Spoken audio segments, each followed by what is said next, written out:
Hey, welcome in my shack here. Talk a little bit about the jigging cadence that we're using out here on Lake Erie to get these big walleyes. It's a lot more subdued than I thought it would be. It seems like you work it too hard, they actually scare the fish away. So what I do is when I put my lines down, I drop my rod tips down, boom, I hit the bottom. I'm jigging very, very close to the bottom. I got two different baits on. One's a jigging spoon and one's a gliding bait. And I'm actually working them two different ways. Not a lot different, but slightly different. On the jigging spoon, what I'm doing is I'm actually raising it up much higher and a little bit quicker. So higher and quicker. And that seems to be fluttering down a little bit better and attracting the fish. On the glide bait, interestingly enough, I'm barely moving that up and then just letting it curl down. I don't even think it's swimming much to the side. That's how slow I'm pulling it up. But on that drop back down, it's kind of gliding down, letting all those minnows kind of twitch and move around down there. So two different styles. Stay close to the bottom, but then once you do see a fish come in, it's very common to try and lift that fish up. And if they chase after that bait, it seems like, again, if you work it too hard, it scares them away. But if you just make a few little 2 or 3 pops and then just hold it, a lot of times that's when they hit it. So a little bit more subtle out here in Lake Erie than I would expect, but I don't care what I got to do as long as I'm catching these fish.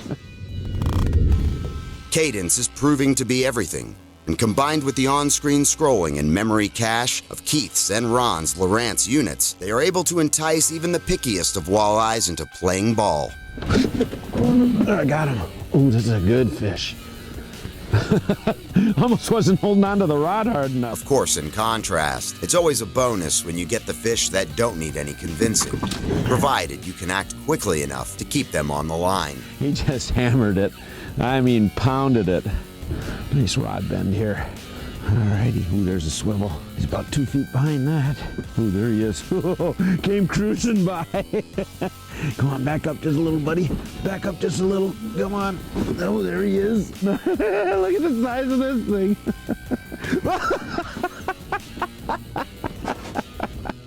Unreal.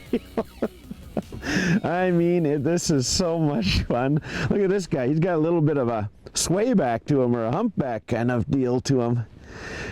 That's all right. He still put on the weight. It probably happened when he was really young. He's learned to live with it. And my goodness. I mean, he just, I can't, it just, boom! There's no way I could miss that bite. Especially when you're fishing with like nanofill like this, a no-stretch line. Man, it just comes right up to the rod. And I almost set that hook too hard. I almost lost the rod right out of my hand, but I got him. I got him.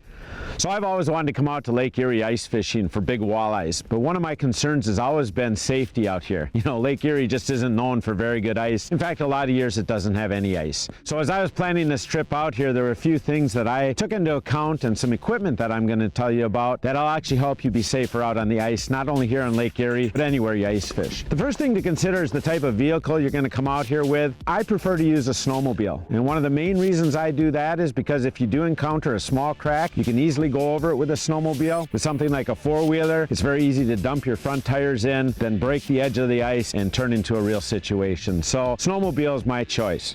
Next thing is look for and carry a good chisel, you know, or spud. Now the way we use this is a lot of times if you're looking ahead and you see kind of an iffy area, simply hop off your snowmobile. A person weighs a lot less than a sled. Go out in front of that and just be chiseling along in front of you to see if that spud drives through the ice. Obviously, if it does, slowly work your way back and get away from that area. The next thing that I would probably look at is the type of clothing you're wearing. Now for most people, what I would suggest is something like these inflatable life jackets. Very easy to put on, comfortable to wear all day, and if you would happen to get in the water, it's going to help you out, keeping you up on top of the water. The thing I wear is something called a lift suit. Now, although this is not a Coast Guard approved suit, I can still wear this out on the ice because I know it will help keep me up on top of the water if I would happen to go in, making it easier for me to get back on the ice and then back into shore.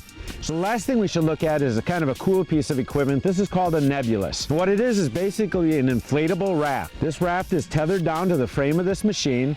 So if I would happen to fall in the water with my machine, although the machine might sink, this raft will inflate when you pull this handle, and it'll actually suspend that machine below the water. So that makes it a little bit easier to retrieve. But more importantly, this raft is then big enough to hold 1 or even maybe 2 people up on it once you're in the water. So there's a lot of cool equipment that you can use to help keep yourself safe out on the ice. The important thing though is to use common sense. If the ice conditions aren't safe, there's no walleyes, even as big as these walleyes are on Lake Erie, that are worth risking your life out in unsafe ice conditions.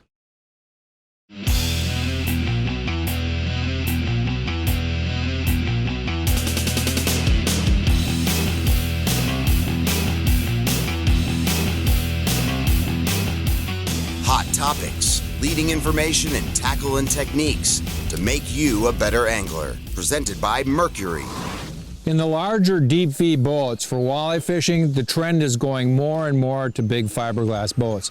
Fiberglass gives you great rough water running ability, good top end speed, but you do need a little bit larger engine to push these boats because they're also quite a bit heavier. The one thing that's also a little bit tricky is the propping. A couple of years ago, Mercury Racing came out with the Bravo 1 FS prop, FS for 4-stroke. This prop was custom made for bigger, heavier boats like this, or deep feed, big water walleye boats. Now what the prop brings to the table is something special. It's got a little bit of a shorter barrel right here. That allows for the prop to give both back end lift to the hull and front end lift. The whole boat actually lifts up out of the water when you start trimming it up. That's a great attribute because it gives you good top end speed, but the 4 blades of the prop give you a tremendous hole shot. So you've got literally the best of both worlds. You've got a prop that can get the bigger, heavier boat out of the hole, but give you good performance. It's got a very sophisticated leading edge system, ending up in the perfect cupping